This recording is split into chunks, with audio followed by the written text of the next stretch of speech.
Apa kabar? Saatnya Anda menyimak Berita Papua. Bersama saya Heri Orun, sejumlah berita menarik telah kami siapkan untuk Anda. Dan berikut 3 berita utama hari ini.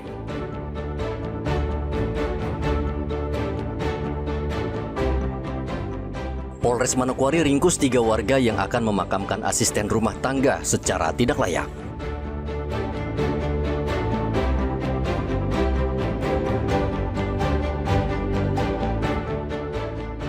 Diduga kompor meledak, sebuah rumah di Kabupaten Merauke terbakar.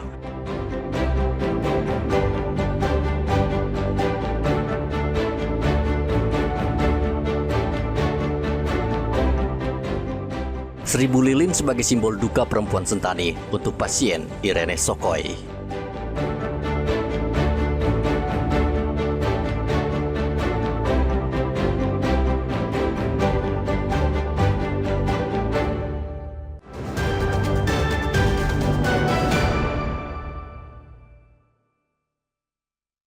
Tuhan rendah di hadapanmu. Ini berat saya. Setiap masalah persoalan. Puluhan perempuan asal Sentani, Kabupaten Jayapura, Papua pada hari Minggu turun ke jalan di sekitar Bandara Sentani. Para perempuan itu berasal dari berbagai komunitas perempuan, aktivis, dan warga dari kabupaten maupun kota Jayapura. Mereka sengaja hadir di pinggir jalan raya masuk Bandara Sentani dan menyalakan 1000 lilin sebagai simbol duka dan perlawanan terhadap kejadian yang dinilai tidak manusiawi terhadap pasien ibu hamil Irene Sokoy. Mereka menyerukan agar sistem pelayanan kesehatan di Papua direformasi total agar keselamatan pasien selalu menjadi prioritas utama. Koordinator aksi Dortea Wali mengatakan komunitas perempuan akan menyampaikan aspirasi resmi ke DPR untuk mendorong pembenahan total di rumah sakit pemerintah. Aksi ini kita inisiatif dari semua perempuan yang ada di Papua, terutama Kabupaten Jayapura, untuk menyatakan bahwa kami berduka atas insiden kemarin almarhumah Irene Sokoy meninggal. Langkah selanjutnya mungkin komunitas perempuan mungkin lebih nanti ke DPR untuk tindak lanjut selanjutnya, tapi dari keluarga mungkin proses hukum. Kalau dari keluarga. Anggota Majelis Rakyat Papua Febiola Ohe menambahkan hasil investigasi Kemenkes sudah keluar dan wajib dijalankan. Namun dirinya meminta ada proses hukum dari kepolisian untuk mengusut dugaan kelalaian dalam pelayanan darurat. Jadi sebenarnya sebelum kasus ini viral, saya sendiri yang melaporkan ke Menteri. Jadi saya menghadap ke Mendagri, saya menyampaikan kepada Mendagri, dan Mendagri menyampaikan terima kasih untuk informasinya, dia akan telepon gubernur, dan akhirnya gubernur berkunjung ke keluarga korban, dan kemudian kami langsung turun ke lapangan untuk beliau menyampaikan investigasi turun semua, dan saya juga menghubungi Kapolda untuk dari kepolisian menurunkan investigasi. Jadi dari kepolisian juga menurunkan tim investigasi, ada 4, Dirintel, Dirkrimsus, Dirkrimum, dan Irwasda, timnya Irwasda. Jadi kami bekerja sama-sama untuk membongkar kesalahan-kesalahan yang terjadi dan jangan ada terulang lagi kondisi seperti ini. MRP juga berencana menemui BPJS dan rumah sakit untuk menelusuri secara detail persoalan rujukan dan administrasi medis yang dinilai memiliki dampak langsung terhadap keselamatan pasien. Tragedi ini menjadi alarm darurat bagi pemerintah dan fasilitas kesehatan untuk melakukan reformasi sistematik agar insiden serupa tidak terulang di tanah Papua. Ari dan Riantonai melaporkan dari Kabupaten Jayapura, Papua.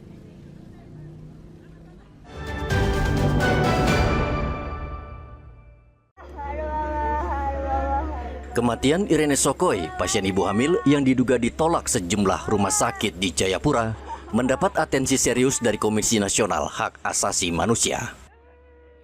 Komnas HAM menilai peristiwa ini sebagai bentuk pengabaian yang mencederai hak hidup ibu hamil. Komisioner Pemantauan dan Penyelidikan Komnas HAM, Saurlin Siagian, juga sudah bertemu langsung dengan sejumlah rumah sakit yang menolak Irene.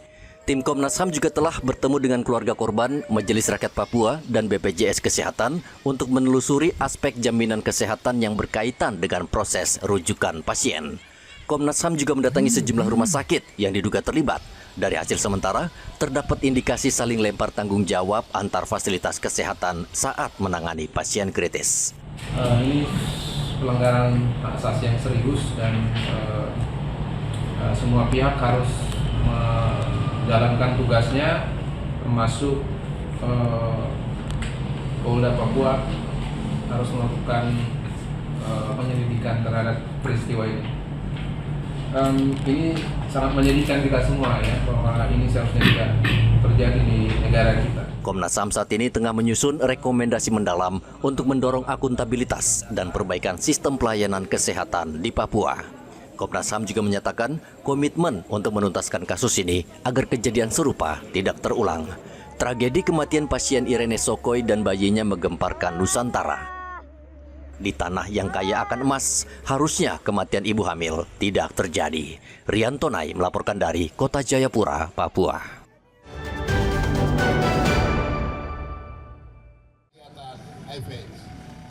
Ratusan kendaraan roda 2 dan 4 berkonvoi berkeliling Kota Jayapura.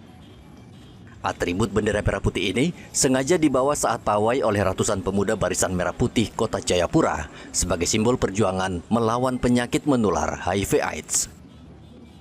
Konvoi dilepas oleh Wali Kota Jayapura Abisai Rolo dengan rute Gedung Pemuda PITS, Kota Raja, Waena, Abepura, Lingkaran, dan kembali ke Gedung PITS. Selain konvoi, Barisan Merah Putih juga di sepanjang jalan mengkampanyekan bahaya penyakit HIV/AIDS di Kota Jayapura yang terus meningkat. HIV/AIDS di Kota Jayapura sudah ada pada titik 1.200. Ini data yang dari Dinas Kesehatan, sehingga dengan kegiatan-kegiatan ini Barisan memperingatkan kepada kita semua, yang dewasa maupun anak-anak, terlebih lagi kepada anak-anak kita mulai dari tingkat pendidikan ya, tingkat PAUD, SD, SMP, ini perlu disampaikan tentang penyakit HIV/AIDS. Harus disampaikan kepada anak-anak sehingga mereka dalam masa pertumbuhan mereka di pendidikan, di sekolah mulai dari SD, SMP, SMA itu jangan sampai dalam pergaulan bebas dan akhirnya akan juga terkena dengan penyakit HIV/AIDS. Pawai Merah Putih ini sengaja digelar sebagai bentuk keprihatinan terhadap jumlah kasus AIDS yang saat ini sudah mencapai 1.200 kasus hanya dalam waktu 1 tahun. Mengedukasi kepada seluruh masyarakat di Kota Jayapura terkait dengan pencegahan dan juga pengobatan HIV/AIDS. Sehingga kita tahu bersama bahwa tadi telah disampaikan bahwa data di Kota Jayapura ada sekitar 1.200 orang yang terkena dampak HIV/AIDS. Melalui momentum ini kami berharap agar semua masyarakat Kota Jayapura dapat sadar terkait dengan betapa sangat berbahayanya penyakit HIV/AIDS. Masyarakat juga diimbau berperan aktif dalam menjaga kesehatan diri, mencegah penularan HIV/AIDS, serta tidak ragu melakukan pemeriksaan dini sebagai langkah perlindungan. Hendra dan Rian Tonai melaporkan dari Kota Jayapura, Papua.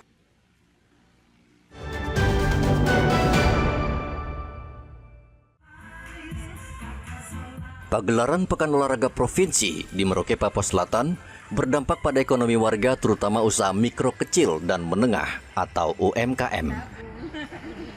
Sejumlah UMKM berjualan di sekitar lokasi kejuaraan. Ketersediaan tempat untuk pelaku usaha mikro kecil dan menengah dilakukan Pemda untuk mempromosikan produk-produk mereka. Langkah ini diharapkan dapat membantu UMKM agar produk yang mereka hasilkan semakin dikenal dan mampu menembus pasar yang lebih luas. Keterbatasan sarana promosi masih menjadi keluhan utama para pelaku UMKM di Merauke, mengingat fasilitas untuk menampilkan produk masih terbilang minim. Khususnya kami pelaku UMKM pemula, kita senang ya, karena setiap bulannya, setiap tanggal 17 itu kami para pelaku UMKM itu di bawah binaan Dinas Perindakop, kami selalu disediakan tempat untuk memasarkan ya? Iya, memasarkan UMKM. Kita kan senang ya, tiap kali ada kegiatan kita harus Pendakop ya. Ibu, apa ada hasil UMKM-nya Ibu yang jual ini? ada ini mahkota kepala, konde-konde, noken. Sementara itu, Pekan Olahraga Provinsi kedua yang digelar selama 1 minggu akhirnya ditutup oleh Gubernur Papua Selatan, Apollo Savanpo. Kabupaten Merauke sebagai tuan rumah berhasil keluar sebagai juara umum dengan meraih 48 medali emas. Kemudian kedua, Kabupaten Asmat dengan 31 medali emas, Mapi dengan 11 medali emas, dan Bovendigul meraih 9 medali emas. Berkomitmen untuk tetap melaksanakan Pekan Olahraga Provinsi kedua Papua Selatan tahun 2025 dalam keadaan keterbatasan dan di tengah-tengah kekurangan. Ini adalah komitmen bersama kita untuk terus menumbuh kembangkan, memelihara dan menjaga persatuan rasa persaudaraan di antara kita. Pekan Olahraga Provinsi kedua yang berlangsung selama sepekan diikuti 1.300 atlet dari 4 kabupaten. Porprov tidak hanya menjadi ajang bagi para atlet untuk merebut prestasi dan medali, namun juga ajang untuk mencari atlet muda berbakat yang bisa berkompetensi di tingkat nasional, khususnya Pekan Olahraga Nasional. Muhammad Ridwan dan Rian Tonai melaporkan dari Merauke, Papua Selatan.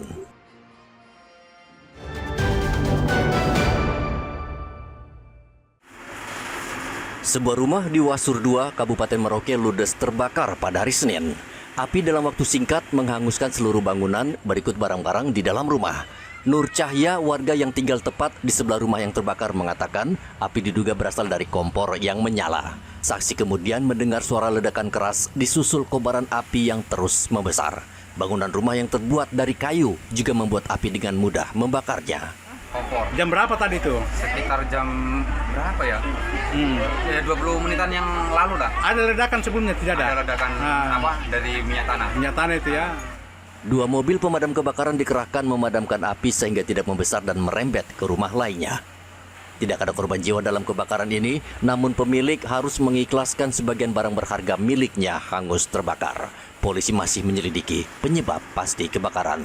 Muhammad Ridwan dan Rian Tonai melaporkan dari Merauke, Papua Selatan.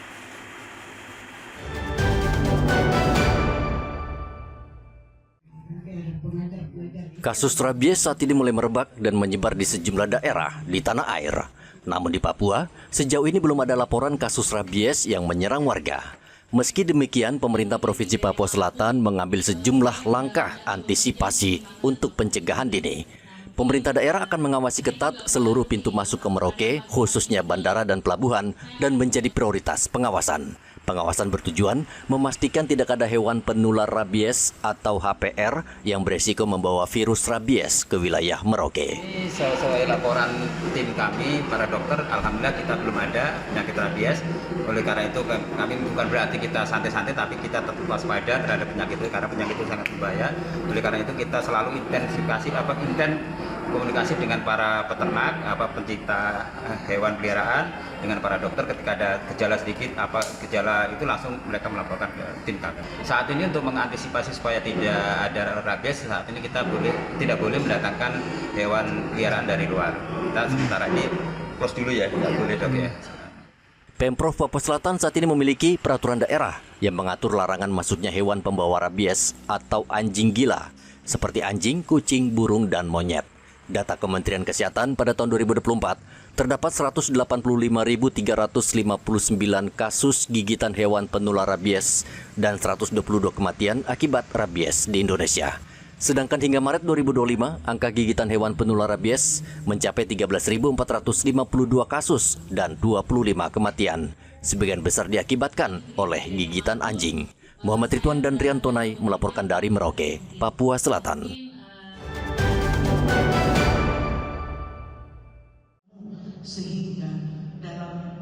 Sebagai bentuk dukungan dan solidaritas untuk masyarakat di Pulau Sumatera yang menjadi korban banjir bandang, personel Polairut Polda Papua Barat menggelar doa bersama. Doa bersama, salat gaib dan istighosah dipimpin oleh jajaran Dit Polairut untuk mendoakan ketabahan, kekuatan, dan keselamatan bagi korban bencana di Sumatera. Kepala Direktorat Polairut Polda Papua Barat Kombes Sulistiono mengatakan doa bersama ini merupakan wujud empati dan kepedulian terhadap masyarakat yang tengah mengalami musibah. Doa yang sama juga dilakukan oleh polisi di Masjid Al-Mu'minun Mapolda Papua. Doa dilakukan sebagai bentuk empati atas musibah banjir bandang dan tanah longsor di Sumatera Utara, Sumatera Barat, dan Aceh. Kegiatan yang diikuti oleh sekitar 200 personel ini berlangsung hikmat dipimpin Ustadz Muhammad Ilyas. Salat gaib secara khusus ditujukan untuk mendoakan para korban meninggal dunia akibat bencana. Doa bersama ini menjadi cerminan nyata kepedulian jajaran Polda Papua terhadap saudara sebangsa yang tengah menghadapi musibah. Telah dilaksanakan doa bersama dan sholat gaib khususnya kepada korban bencana alam yang terjadi di Pulau Sumatera.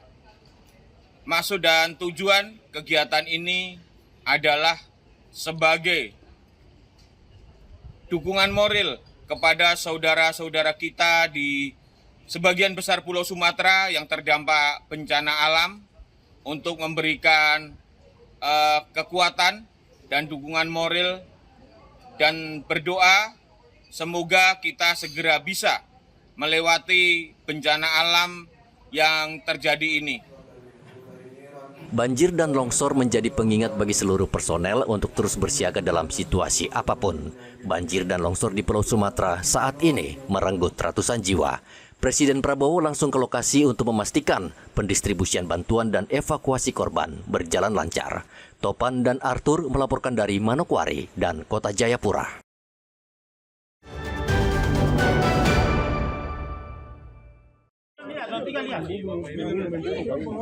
Seorang perempuan berusia 60 tahun bernama Ingrid yang diduga bekerja sebagai asisten rumah tangga di sebuah wisma di Pasar Wosi, Kabupaten Manokwari, nyaris dimakamkan tanpa prosedur resmi oleh majikannya. Warga yang menemukan kejanggalan segera melaporkan peristiwa ini ke polisi. Upaya pemakaman secara tertutup ini terungkap saat sejumlah pemuda di TPU Pasir Putih, Manokwari diminta menggali liang lahat tanpa penjelasan. Permintaan penggalian yang terkesan terburu-buru membuat warga curiga. Saat jenazah Ingrid akan dimasukkan ke liang lahat, terlihat jenazah diturunkan dari mobil rental tanpa peti, tanpa kafan, dan kondisinya sudah membusuk. Penggali kubur curiga dan memancing kerumunan warga sekitar. Polisi langsung menangkap 3 orang yang membawa jasad. Kasat Reskrim Polresta Manokwari AKP Agung Gumara membenarkan temuan jenazah ini. Polisi telah memintai keterangan setidaknya 6 orang, termasuk pasangan suami istri pemilik wisma, anak mereka berinisial B, seorang pembantu, serta pengemudi mobil rental yang digunakan untuk mengangkut jenazah. Lagi dilakukan penyelidikan, ada beberapa saksi juga yang sudah kita minta keterangan. Untuk hasil jelasnya itu nanti besok akan ada dokter forensik dari Jayapura akan yang melakukan otopsi nanti. Menjelaskan bahwa si korban ini kerja sebagai ART mereka dari sekitar tahun 2020-an setelah COVID. Itu dia ambil itu di Surabaya. Belum bisa kita pastikan untuk pembunuhan atau tidaknya. Karena kan kemarin kita visum itu karena jenazah sudah mulai membusuk, dokter visum itu dokter umum RSUD tidak bisa pastikan adanya luka, penyebab kematiannya tidak bisa dipastikan. Makanya kita panggil dokter forensik dari level kita yang ada di Jayapura untuk lakukan otopsi di sini. Hingga kini penyidik belum dapat memastikan apakah kasus ini merupakan tindak pidana kekerasan atau pembunuhan berencana. Polisi menegaskan masih melakukan penyelidikan mendalam termasuk pemeriksaan medis untuk mengetahui penyebab kematian. Namun dari informasi awal, majikan menyatakan korban meninggal karena sakit. Edi dan Riantonai melaporkan dari Manokwari, Papua Barat. Pemirsa, informasi tadi menutup perjumpaan kita di Berita Papua hari ini. Jangan lupa pastikan Anda subscribe channel YouTube Liputan 6 SCTV Daerah. Atas nama rekan yang bertugas, saya Heri Orun berterima kasih atas kebersamaan Anda. Selamat beraktivitas dan sampai jumpa.